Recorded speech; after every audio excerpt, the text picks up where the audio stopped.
이 가정의 달 맞이해서 계속 가정 안에 그 관계가 어떤 그 역동을 일으키는지에 대한 이야기를 매주 나누고 있는데, 오늘도 주제가 아버지와 아들에 대한 이야기를 해보려고 합니다. 아버지와 아들. 그래서 등장하는 인물은 야곱과 요셉입니다. 5살 난 아들에게 아빠가 이렇게 물었습니다. 너 다음에 뭐가 되고 싶어? 그랬더니 이 5살 난 아들이 나? 아빠가 될 거야. 아빠가 다시 묻습니다. 아니, 그런 거 말고 과학자나 선생님이나 축구선수 같은 거 뭐 되고 싶어? 이렇게 물었더니 왜? 난 아빠가 될 텐데. 이런 단어, 이런 대화는 상당히 우리의 삶 가운데 많이 일어날 수 있는 대화거든요. 내가 그토록 사랑하는 엄마를 소유하고 있는 아빠, 그리고 그 엄마를 맞아들인 아버지, 아들에게 아빠는 어떤 존재일까? 모르는 것도 없고 힘도 세고 무엇이든지 뚝딱뚝딱 고치는 그 아빠는 그 아들에게 너무나 매우 중요한 그리고 특별한 존재입니다. 결국 이런 아버지에게 인정받고 싶은 그런 아들이 되는 것, 그것이 그 아들들에게는 너무나 간절한 소망이에요. 그게 의식적이든 무의식적이든. 근데 우리나라처럼 가부장적인 이 문화 속에서는요, 권력과 힘의 상징이 뭡니까? 아버지예요, 아버지. 그게 이 문화 속에 각인되어 있거든요. 갑자기 주제가 좀 바뀐 하지만 잘 들어보십시오. 열등감이라는 게 있죠, 열등감. 이 심리학자 중에 아들러라고 하는 사람이 있는데요. 아들러가 이런 말을 했습니다. 어린아이들은, 특히 아들들은 자아를 성장시키는 가장 결정적인 과제가 뭐냐? 그 열등감을 극복하느냐 못하느냐. 사람마다 다 우월하고자 하는 욕구가 있잖아요. 저 사람보다 내가 낫고자 하는 욕구. 그리고 이 컴플렉스를 극복하고자 하는, 이 컴플렉스가 일종의 열등감이잖아요. 열등감. 그 열등감을 좀 극복하려고 하는 욕구들이 모든 사람들에게 있거든요. 그래서 이 열등감을 극복하느냐 못하느냐는 굉장히 중요한 발달 과업이 되는 겁니다. 어린아이들에게. 그런데 문제는 이 열등감이 어디서부터 부딪히기 시작하냐면, 어디서부터 부딪힐까요? 어디에서부터? 가정에서부터 부딪히기 시작한다는 거예요. 왜냐하면 가족 구성원들 안에서 이 힘의 원리나 애정의 흐름이 공평하게 흘러가지 않습니다. 그래서 특별한 사람에게 이 힘이 집중되어 있거나 특별한 어떤 자에게 애정이 집중될 때는 나머지 사람들은 다 열등감 속에 허우적거리게 돼요. 그래서 한 사람에게 지나치게 힘이나 애정이 집중되면 그것이 다른 사람뿐 아니라 그 사람도 역기능적인 가족 구성원이 되고 역기능적인 가정이 되는 거예요. 그 속에서 상처받고 좌절하고, 그리고 그 속에서 거절감을 당하고, 그러면서 정상적인 성인으로 자라날 수가 없는 거예요. 그래서 그런 병든 사람들이 가족 구성원들을 이끌고 있으니 이게 역기능적으로 돌아가는 거예요. 가정이 행복할 수가 없어요. 또 그 사람이 자라나서 가정을 꾸려도 행복할 수가 없어요. 끊임없이 이 역기능이 이어져 가는 거예요. 야곱의 가정은 이런 역기능적인 문제들을 너무나 많이 안고 있는 가정이었습니다. 왜냐하면 야곱에게는 4명의 부인이 있었거든요. 형제들 부럽습니까? 한 명하고 사는 것도 이렇게 힘든데 4명하고 어떻게 살아요? 그런데 4명 중에서 가장 사랑했던 여자가 있는데 그 여자의 이름이 라헬입니다. 라헬. 이 라헬은요, 총각 시절에 이 라헬을 얻기 위하여 무려 14년 동안 청춘을 바쳐서 이 여자의 사랑을 삼촌 라반으로부터 획득합니다. 그런데 이 여자가 아이를 갖지 못해요. 그래서 다른 부인으로부터 첫 번째 아들이 태어나고 두 번째 아들이 태어나고 11명의 아이들이 태어나는 동안에도 이 라헬은 아이를 낳지 못합니다. 가장 끔찍이 사랑했던 이 라헬이 아이를 갖지 못합니다. 그런데 어느 날 라헬이 임신을 합니다. 그리고 12번째 아들을 출산하는데 그 아이가 이름이 요셉이에요. 요셉. 물론 요셉의 동생이 있었어요. 그 이름이 베냐민입니다. 그런데 성경을 연구해 보면 학자들의 이야기는 이 요셉과 베냐민의 나이 차이가 약 15년 이상 날 거라고 보거든요. 터울이. 그렇기 때문에 이 요셉은 오랫동안 막내로 자라게 됩니다. 환경상.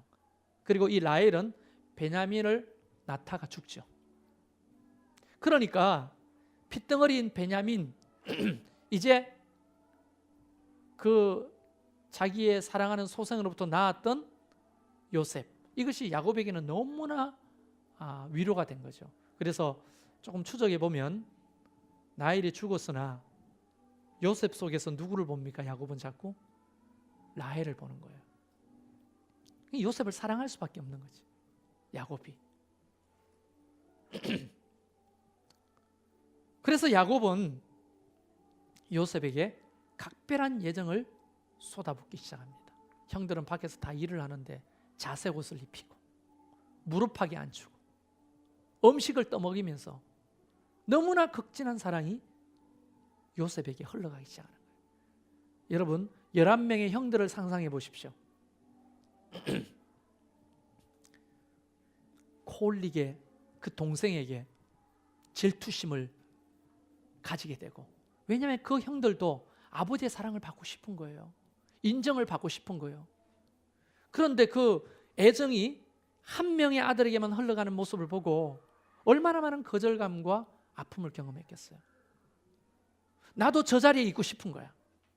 그래서 여기서 잠깐 스톱하고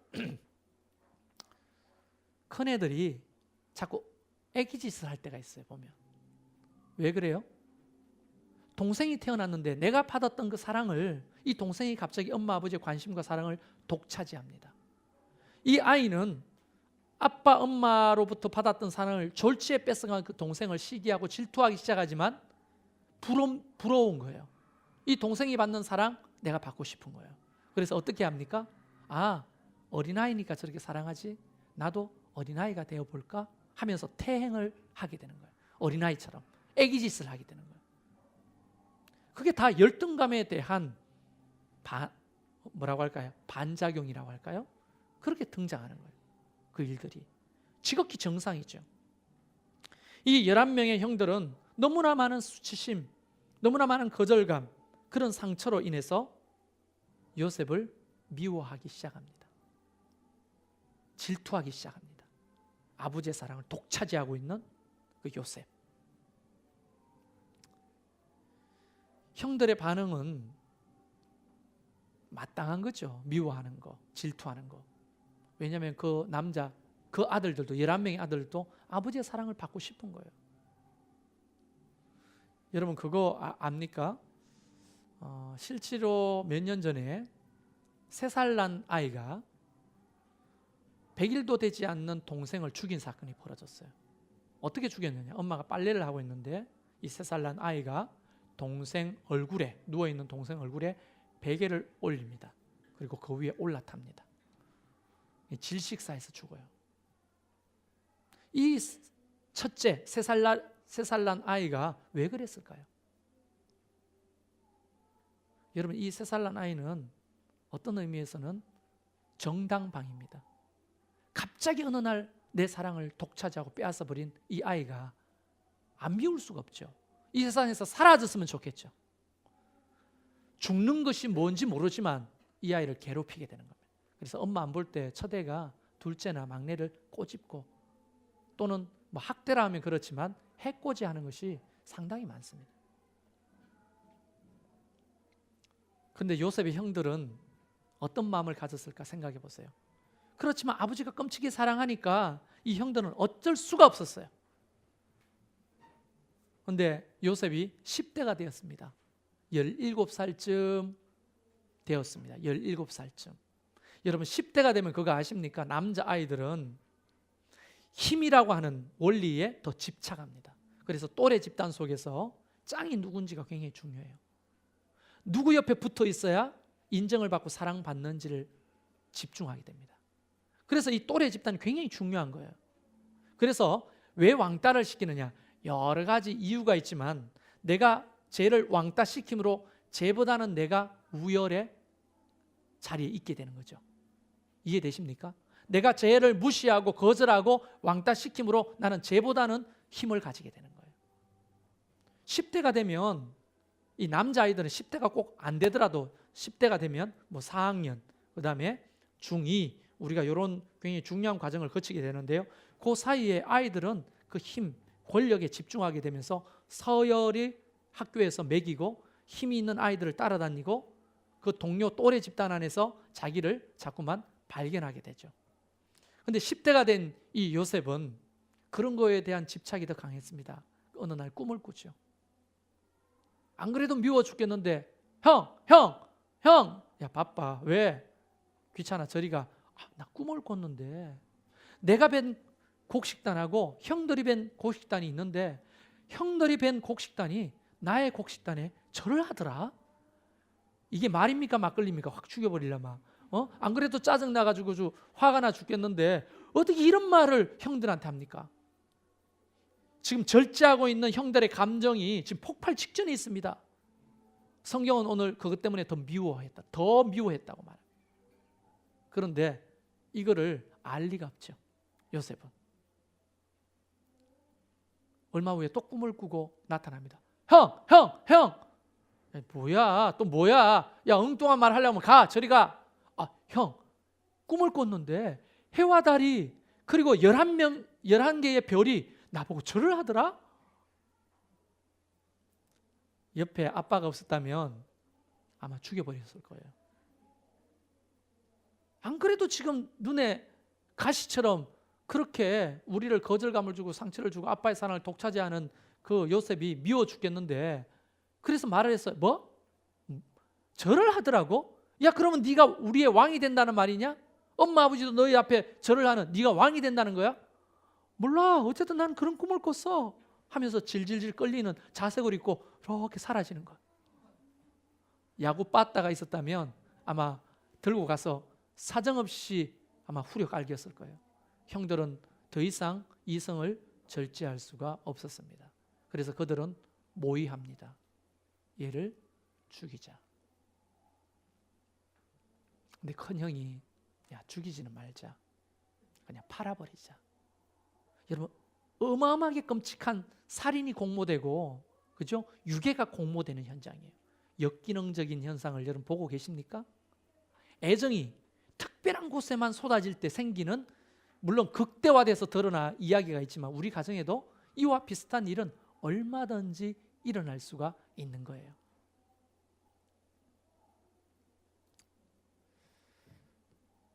요셉은 도무지 배려가 없었습니다. 분노를 조절할 수 없었던 형들은 결국 요셉을 팔아넘기기로 결정하고 아버지에게는 짐승에게 잡혀 먹여 죽었다고 거짓말을 하게 되는 거죠. 여러분, 이거는 엄청난 가정에 상처가 되는 거잖아요.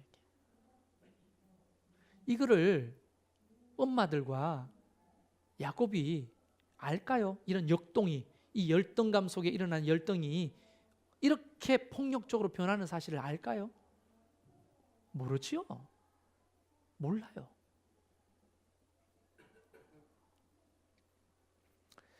여러분, 아들러라고 하는 사람이 계속 등장하는데요. 이 아들러가 첫째와 막내, 뭐 중간까지 이야기하면 시간이 기니까 첫째들은요 어떻게 성격이 형성되는지를 연구를 했대요. 첫째들은 주로 어른들의 기대와 인정을 중요시 여긴대요. 그리고 첫째의 권위의 순종함으로 강화시키고, 좀 어려운 말입니다. 첫째는 집단의 리더에게 반발하지 않고 집단의 가치에 순응하는 스타일이 된답니다. 근데 막내들은 자기만 알고, 다 그런 건 아니겠지만 주변 사람들을 고려하지 못하는 자기애적 성향이 강하게 보이는 거예요. 그런데 적당한 좌절을 통해서 성숙만 되면 누가 참된 리더가 되느냐? 막내들이 참된 리더가 되는 거예요. 사회학적으로도 존경받는 리더에 있는 사람들은요 첫째가 별로 없대요. 첫째는 순응적이고 순종적이고 착한 아이 컴플렉스를 가지고 있는 거예요. 착한 아이. 왜냐하면 사랑받기 위해서, 인정받기 위해서는 그 권위에 순종하는 거예요.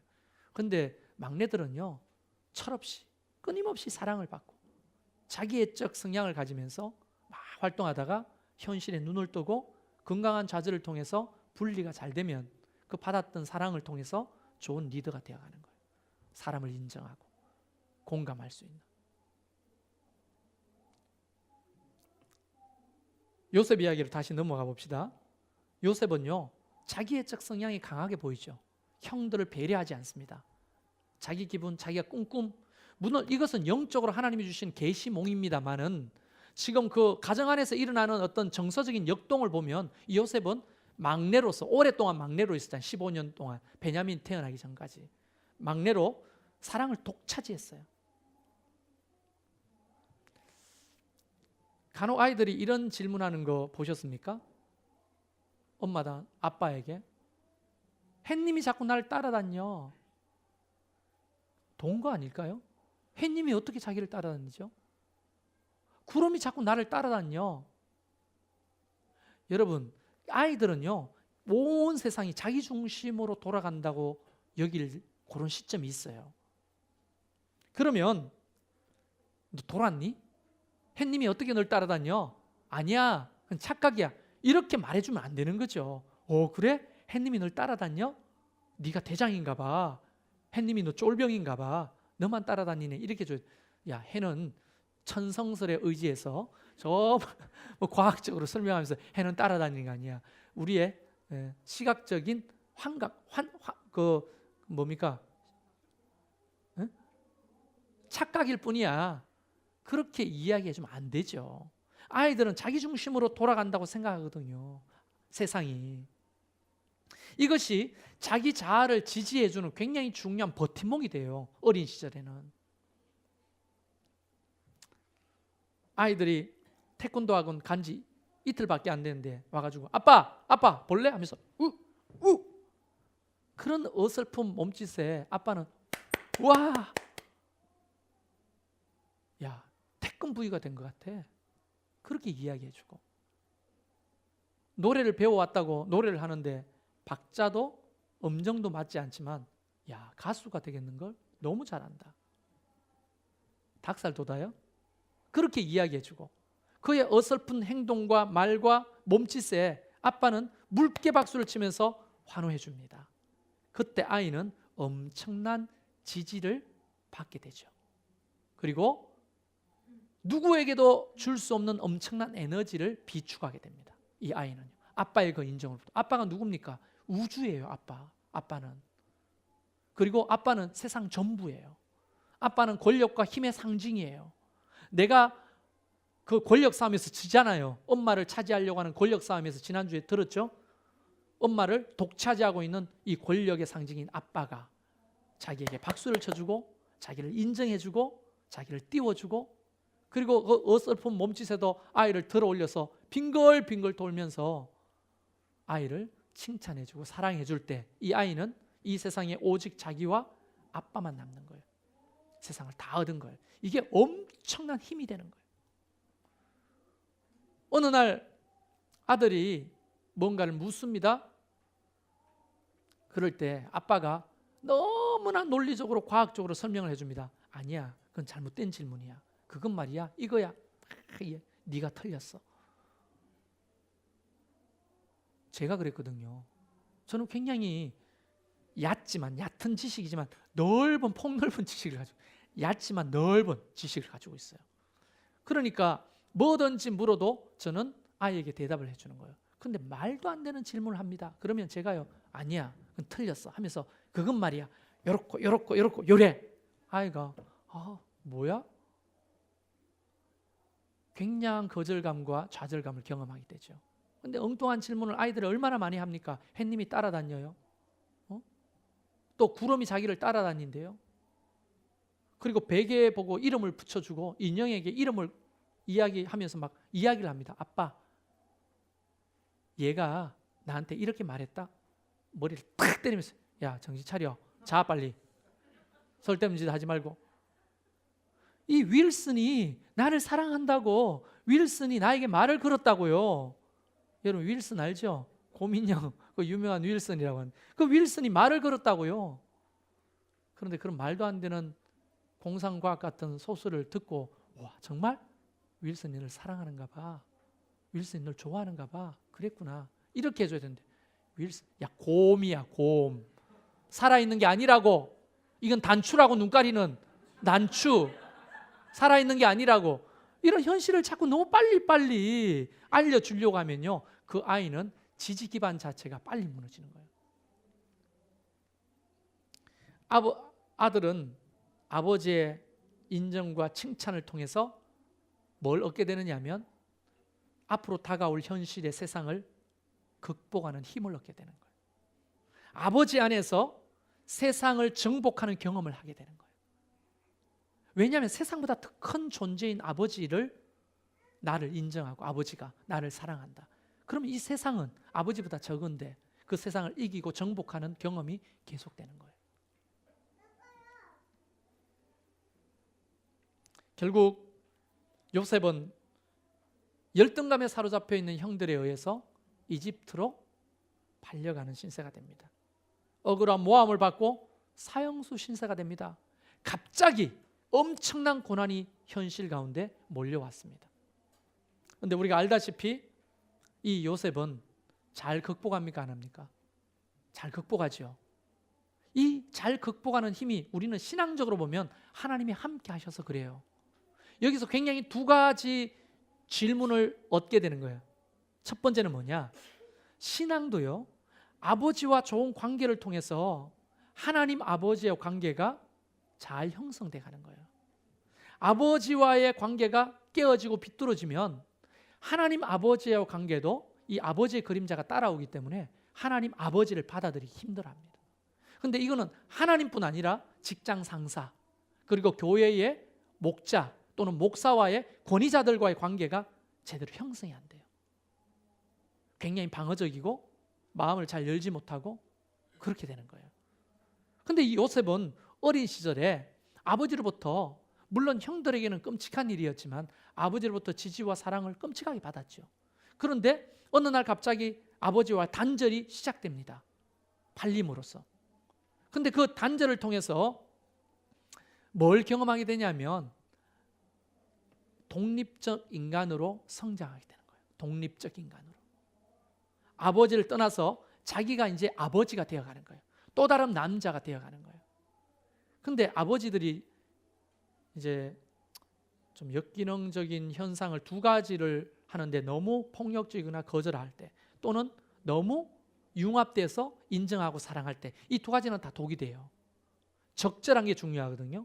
그런데 요셉에게는 너무 적절하지 않는 애정이 쏟아졌잖아요. 그런데 아버지와의 분리를 통해서 요셉이 어떻게 돼요? 온전한 성인으로 자라나는 거예요. 그러니까 아이들은 나이가 들면 부모로부터 느슨한 애정 관계 있고 도리어 횡적인 존재인 또래 집단에서 그 속에서 자기를 찾아갑니다. 부모로부터 독립하는 과정이죠. 그래서 아이들이 자꾸 이렇게 말하는 거예요. 아빠, 친구 집에 자고 오면 안 돼요? 그러면 갑자기 알 수 없는 수많은 불안감이 엄마에게 몰려오기 시작합니다. 누구 집에 잔다고? 왜? 안 돼. 그래서 엄마를 이겨먹으려고 하는 아들은 아빠에게 이야기합니다. 아빠, 자고 오면 안 돼요? 엄마는 불안하죠. 아빠에게 조종합니다. 안 된다고 그래요. 왜요? 가면 담배 피고 술 먹고 오락하고 나쁜 선배하고 친구하고 어울려서 나쁜 짓 할 것 같은 불안함이 막 몰려오기 시작합니다. 엄마는 불안하기 때문에 아빠를 조종해서 아빠의 힘을 빌어서 아이를 절제시키죠. 안 돼! 근데 문을 쾅쾅 들어가면서 다른 애들은 다 지금 뭐야 재미나게 놀고 있는데 우리가 나쁜 짓 안 한다고 어쩌고 아들을 그렇게 못 믿냐고 막 이렇게 말하면 아빠는 또 마음이 약해져 가지고 야 그러면 부모님 전화번호 가져와. 부모님 전화번호. 생각해 보세요. 그 아들이 친구 엄마 아빠한테 안녕하십니까 우리 아버지 어머니께서 걱정하심으로 아저씨 아줌마의 전화번호를 요구하고 계십니다. 주시면 직접 통화하셔서 허락을 받아내도록 하겠습니다. 그렇게 하고 싶은 아들이 누가 있겠냐고요. 근데 우리 엄마들은 불안해요. 그래서 아들을 이렇게 독립하는 그 과정을 무의식적으로 막아요. 그래서 결국은 엄마 아버지가 이기잖아요. 아이는 엄마 아버지 품 안에서 너무나 각별한 애정 속에 살게 됩니다. 늪과 같이 거기에 빠져가지고 이 아이가 독립적인 개체로서 성인으로 성장하는 기회를 자꾸 박탈하는 거예요. 그걸 사랑이라고 생각해요. 착각이에요.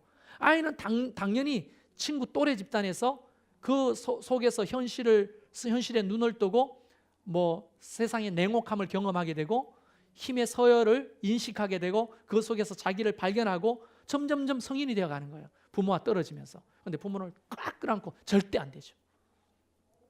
예, 자식의 불안입니까? 부모의 불안입니까? 부모의 불안이에요. 자식들은요 물론 나쁜 짓 할 수도 있죠. 근데 따지고 보면 우리도 그때 그랬어요 안 그랬어요? 그랬어요 안 그랬어요? 더 했으면 더 했지 덜 하진 않았을 거예요. 세상에 뭐 그런 거예요. 걔들은 모여봤자 오락하는 거예요. 모여가지고 그 다음에 음란 동영상 좀 보고 남자들이 음란한 동영상을 보는 게 지극히 정상입니다. 여러분 이성에게 눈을 뜨는 매체 자체가 정상적으로 없기 때문에 그런 비공식적인 경로를 통해서 이성에 자꾸 눈을 뜨는 거예요. 물론 왜곡되기도 합니다만 지극히 정상적인 거예요. 요셉은 자기가 원치 않았지만 아버지랑 분리되어서 복수의 감정을 싹 틔우겠죠. 형들 나중에 반드시 복수할 거야. 내가 죽여버릴 거야. 아버지가 날 찾으러 오면 아버지한테 다 일러 바칠 거야. 아버지가 언젠가 나를 찾아와서 나를 집으로 데려가겠지. 그런데 세월이 지나면서 요셉은 그게 현실이라는 것을 깨닫습니다. 아버지가 나를 찾으러 올 수 없고 나는 아버지에게로 갈 수 없다는 걸 깨닫게 됩니다. 이제 죽을 날을 앞에 두고 있는 거예요. 그러면서 아버지와 관계가 떨어짐으로써 또 다른 아버지를 찾게 되는 거예요. 그 아버지가 누굽니까? 하나님 아버지였어요. 그 하나님 아버지와 깊이 융합하면서 신앙이 자라기 시작합니다. 근데 이 신앙이 자라는 것도 과거의 나의 아버지인 야곱과의 깊은 결속을 통해서 지금 하나님과의 결속도 쉬워지는 거예요. 요셉이. 근데 아버지가 맨날 두들겨 패고 날 무시하고 미워했다. 그러면 이렇게 아버지가 떨어져서 아이고 잘 됐다. 아버지로부터 해방됐다. 그러면서 자기 자신을 방임에 내어놓는 거예요. 비행 청소년이 그렇게 되는 거예요. 비행 청소년이. 아버지로부터 해방. 끔찍한 지옥 같은 아버지의 손길로부터 해방되는 거예요. 지멋대로 사는 거예요. 하나님 아버지란 단어 자체가 싫어요. 그 그림자가 끊임없이 따라다닌다니까. 그런데 요셉은 왜 하나님과 깊이 결탁하게 됩니까? 어떤 경험이 있었다고요? 야곱과의 좋은 경험이 있는 거예요. 아버지 야곱과의 좋은 경험이. 하나님 아버지와의 건강한 결속을 가지게 되는 거예요. 그래서 요셉 속에는 두 아버지가 생기는 거예요. 나를 끔찍이 사랑했던 야곱 아버지. 그리고 야곱 아버지는 나와 지금 같이 있을 수 있어 없어요? 없죠. 그러나 하나님 아버지는 언제나 나와 함께 있잖아요. 그게 눈을 뜨는 거예요. 그러면서 하나님 아버지와 깊이 융합함으로 신앙이 생기기 시작합니다. 이 두 아버지가 자기 자신이 가지고 있는 이 열등감, 한계, 세상적인 어떤 고난을 극복할 만한 엄청난 자원이 되는 거예요. 그래서 이 요셉은 총리 대신이 되었다, 행복하게 잘 살았다 끝나는 게 아니라 그 과정 속에 힘들고 어려울 때마다 아버지가 자기를 지지하고 사랑했던 그 엄청난 힘을 기반으로 아버지 하나님을 붙들고 이 현실을 극복해가는 아들이 되었던 거예요. 그리고 총리 대신이 되어도 아버지로부터 받았던 그 사랑을 가지고 그 공감과 지지를 가지고 백성들을 통치하고 다스리기 시작하는 거예요. 그래서 대통령을 세울 때도 부부관계를 봐야 되고 그분이 사랑받은 경험이 있는지 없는지를 잘 봐야 하는 거예요. 왜냐하면 우리가 박근혜 대통령의 그 불행은 엄마 아버지로부터 사랑받지 못했던 그 경험이 없는 그 사랑을 가지고 자기의 어떤 의미에서 자녀들인 이 백성을 사랑할 수가 없는 거예요. 사실은. 근데 어때요? 뭐 문재인 지지한 사람도 있고 지지하지 않은 사람도 있지만 지금 조금 만족스럽지 않습니까? 뭔가 소통이 되고 사람들이 전부 다 환호하기 시작합니다. 아, 소통하는구나. 만나구나. 그럼 보지 않아도 압니다. 너무나 지극히 가난한 가정에 태어났으나 문재인의 가정은 역기능적이기보다도 정상적인 엄마 아버지 밑에서 자라기 시작하고. 여러분 무슨 이름 김정숙이에요? 이정숙입니까? 김정숙 여사님 얼마나 밝아요. 그 가정도 마찬가지입니다. 건강한 가정 속에서 자라난 사람들이 좋은 리더가 되는 거예요. 사회에서. 그래서 그 사람이 어떤 사람이냐가 중요한 게 아니라 그 사람 배경이 중요한 거예요. 그래서 결혼을 시킬 때도 마찬가지잖아요. 집안을 보는 이유가 뭡니까? 집안에 돈이 있느냐 없느냐, 아버지의 벼슬이 뭐냐, 이게 중요한 게 아니에요. 사실은. 그게 중요한 게 아니고 어떤 가정적인 환경 속에서 자랐는가, 굉장히 중요한 거예요.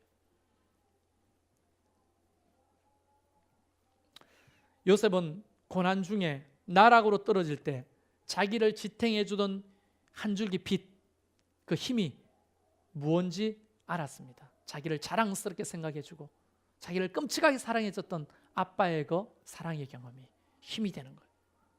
그 내적 힘이 되는 거예요. 자기의 생존을 위해서 얼마나 이것이 강력한 힘이 되는지 깨달아가면서 살아가게 되는 거예요. 요셉은. 근데 오늘날 이 부성은 어떨 때는 독이 될 수도 있고 어떨 때는 약이 될 수도 있잖아요.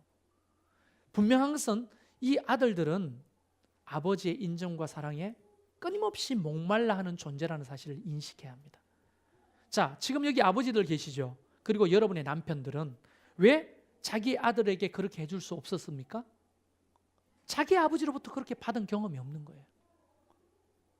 자기 아버지로부터, 그러니까 여러분의 시아버지로부터, 또 여러분의 아버지로부터 끔찍히 사랑하고 끔찍히 인정받고 또 지지받는 그런 경험이 없기 때문에 내 아들이 태어났을 때 이 아들에게 내가 지지하고 공감해주고 칭찬해 주는 것이 안 되는 거예요. 사실은. 그래서 많은 아버지들이 이 아버지의 그림자를 가지고 삽니다. 그리고 아들들에게 아주 권위적인 아버지가 되죠. 그리고 폭력적인 아버지가 됩니다. 그리고 자기도 모르게 지배하고 자기도 모르게 억압합니다. 아들들을. 이거 어머니가 깨닫고 그런 것들 하지 않도록 좀 완충 역할을 해주면 좋은데 어머니가 불안이 더 높아. 아들에. 왜? 부부 관계가 좋지 않으면 이 남편으로부터 받지 못한 이 사랑 아들을 통해 대신 받으려고 하는 본능이 있거든요. 그러니까 자기에게 실제로 심리적 남편은 누구야? 아들이에요. 아들. 그렇기 때문에 이 아들이 끔찍한 거예요. 이게. 그래서 자기 품 안에 두고 살고 싶은 거예요. 그래서 이렇게 크면 엄마의 힘이 강해가지고 아들을 품 안에 놓고 살면 나중에 이 아들이 커서 결혼을 하잖아요. 그럼 결혼은 누구하고 하느냐면 엄마와 아들하고 이 여자가 결혼하는 거예요. 아들하고 그 여자가 결혼하는 게 아니라 엄마와 아들과 여자가 결혼하게 되는 거예요. 우리는 그건 쉽게 마마보이라고 하는데 마마보이보다 더 심각해요. 그래서 이제 연애할 때 조금 드러나거든요. 갑자기 약속을 했습니다. 영화 보기로, 데이트하기로. 근데 어떻게 영수가? 나 오늘 엄마랑 약속했는데 깜빡 잊었어. 미안해. 다음에 하자. 하고 엄마의 약속을 합니다. 어떤 남자가 이래요? 여러분 그 나이쯤 되면요. 부모 팔아 누구를 살아요? 부모 팔아 누구를 사요? 친구를 사요. 이게 지극히 정상적인 발달 과업이라니까요. 부모를 팔아서 친구를 사는 이유는 부모로부터 독립하는 존재가 되어 가야 되는 겁니다. 근데 엄마가 그 아들을 부둥키 않고 융합된 거죠. 샴상둥이처럼. 불안한 거예요. 이 아들은 하나도 불안하지 않아요. 엄마를 떠나도 아빠를 떠나도 점점점 떠나보내야 되는 거거든요. 스스로 판단하고 잘못됐다면 그것을 책임지는 성인이 되어서 점점점 건강한 성인이 되어가는 거예요. 근데 모든 것을 다 감당해 주죠. 엄마 아빠가. 미안합니다만은 진짜 바보가 되어가는 거예요. 그리고 결혼해도 이 남자는 엄마랑 같이 이 여자랑 사는 거예요. 또는 아빠랑 이 여자랑 같이 사는 거예요. 이 여자들이 얼마나 불쌍하겠어. 시월드로 하는 게 남자들이 기분 나빠할 게 아니에요. 그런 그림자들을 가지고 내 아내를 얻어서 결혼하니 이 아내는 얼마나 힘들겠어. 그럼 아내는 혼자 왔나? 아니에요. 아내도 또 엄마 아버지랑 같이 와. 아이고 복잡아. 그러니까 복잡해지는 거예요. 그래서 싸움이 격렬하게 되면 너가 엄마가 다냐, 너가 아버지가 너가 엄마, 이렇게 하면서 싸우는 거예요. 그 불문율 아닙니까? 이런 말을 하지 말아야 되는데 나오는 거예요. 왜? 자기가 중요하게 생각하는 사람은 엄마 아버지예요. 이 대상이 아니에요. 내 아내, 남편이 아니에요. 과도한 부성은 그런 것들을 만들어냅니다. 그래서 어린 시절에 끊임없이 사랑하고 지지해줘야 되지만 때가 되면 조금씩 부모로부터 독립할 수 있도록 내어줘야 하는 겁니다. 그러면 어린 시절에 받았던 이 놀라운 부성은 내가 세상을 받아들이고 이기는 자원이 되고 힘이 되는 거예요. 또 하나님을 만나서 신앙생활하는 힘이 되는 거예요. 또 사회 권위자들 있잖아요. 직장 상사들과 만나서 관계하는 힘이 되는 거예요. 그런데 이게 삐뚤어져서 역기능이야. 너무 일방적으로 융합해서 끌어안고 있다든지 아니면 처음부터 너무 밀쳐내가지고 무시한다든지 하면 이 아이는 역기능적 아이가 되어서 병든 인생을 살게 되는 거예요. 그래서 아버지 똑같은 아들이 되거나 그 아들들 똑같은 그냥 집안 대대로 그 분위기가 계속 흘러오는 거예요. 그거를 인식하지 못하는 영적으로만 보는 사람들이 뭘 적어요? 가게에 흐르는 저주라고 쓰는 거예요. 여러분 가게에 흐르는 저주라는 책은 잘못된 것이고 이단적이라는 게 이미 판명되고 읽으면 안 되는 겁니다. 저주가 가문으로부터 흘러오는 게 아니에요. 학습되어 오는 겁니다. 이렇게 이해되십니까? 얼마든지 끊을 수 있어요, 없어요? 있습니다. 얼마든지 인식하고 깨달으면 내가 태도를 바꾸고 아들에 대한 태도, 부모에 대한 태도를 바꾸면 얼마든지 바꿀 수 있는 거예요. 그게 힘드는 거예요. 그래서 전문가의 도움이 필요하고 상담이 필요하기도 한 거죠, 사실은. 오늘 야곱과 요셉의 이야기를 좀 들어보았는데요. 조금 정리를 하면 아버지의 사랑을 받아들임으로 세상에 대한 면역력을 키웠던 요셉, 넘지 못할 현실이 다가왔을 때 그것을 기반으로 그 아버지와의 애착을 기반으로 그 세상을 극복했던 요셉, 아버지와 좋은 관계를 가지고 하나님 아버지와도 깊이 결속했던 요셉. 이것이 아버지와 아들 사이에 일어나는 역동들이에요. 근데 이게 뒤집어져 가지고 너무나 결속해서 세상 속으로 보내지 않도록 한다거나 또는 너무나 거부하고 함부로 아들을 취급해 가지고 아들이 거절감과 상처 속에 산다면 그 아들들은 건강한 아빠가 앞으로 될 수도 없고 그 아들이 나중에 부메랑을 던질 겁니다. 아빠에게. 엄청나게 힘들 겁니다. 어린 시절에 지랄하는 것은 아무것도 아니에요. 나이 들었어. 결혼해가지고 그 온팡 뒤집어 쓰는 거 부모가. 여러분 그런 재산을 많이 불려가지고 노후를 만들어 놨잖아요. 아들들이 다 빼앗아갑니다. 자녀들이 문제 일으켜가지고 그것 펑크내고 만들어줘야 돼요. 직장이 제대로 정착을 못하고 늘 상사하고 싸우고 사표 던지고 술로 세월을 보내고 아들을 두들 패고 마누라를 두들 패고 부모가 바람 잘 날이 없는 거예요. 전화만 오면 겁이 나 덜컥. 아들 떠면 겁이 나. 또 무슨 일이 벌어질까 모르는 거예요. 여러분 돈 많으면 뭐예요? 아들을 잘 키워놓으면요 잘 사는 거예요. 무소식이 희소식이. 옛날 어른들 그랬죠. 진짜 무소식이 희소식이에요. 자기의 삶을 잘 사는 거예요. 건강하게. 나도 내 노년을 잘 사는 거예요. 독립적으로. 그리고 간혹 한 번씩 만나면 정말 반갑고 정말 사랑하게 되는 거예요. 여러분은 어떤 가정입니까? 어떤 아버지며 어떤 아들입니까? 그리고 여러분 아들에게는 어떤 태도로 관계하고 계십니까? 또 아내로서 그 건강한 아버지와 아들의 사이를 돕고 계십니까? 아니면 그걸 도리어 정폭시킵니까? 불안하게 합니까? 여러분 요셉의 이야기는 영적인 교훈들이 너무 많지만 이 야곱과 요셉의 아빠와 아들 사이에 흐르는 이 역동이 요셉에게 얼마나 강력한 것을 미쳤는지 여러분 잘 기억하십시오. 혹 한 가지만 지적하고 가면 만약에 야곱이 요셉을 끼고 평생 이렇게 사랑하며 살았다. 어떻게 됐을까요? 요셉은 망가지는 거예요. 적당할 때 아버지부터 독립했던 요셉에게 이게 주요했던 거예요. 그러나 아빠와 떨어져도 아빠의 그 사랑은 남아있다는 걸 기억하십시오. 오늘 이 땅의 모든 아버지들, 먼저 아들들로 살았죠? 고생하셨어요. 여러분의 아버지가 여러분을 건강하게 못 사랑했죠. 왜냐하면 그 아버지도 할아버지에게 건강하게 사랑받지 못해서 그렇습니다. 너무 고생 많으셨어요. 그 아버지 밑에 자란다고. 그렇다면 이제 우리 아들들에게는 건강한 아빠가 되어줘야 되지 않겠어요? 지지하고 칭찬하고 사랑하고 인정해주고. 왜냐하면 그 아들들은 지금 그렇게 목말라 하고 있어요. 그래서 요셉과 같은 아이들을 우리가 키워냅시다. 할렐루야. 우리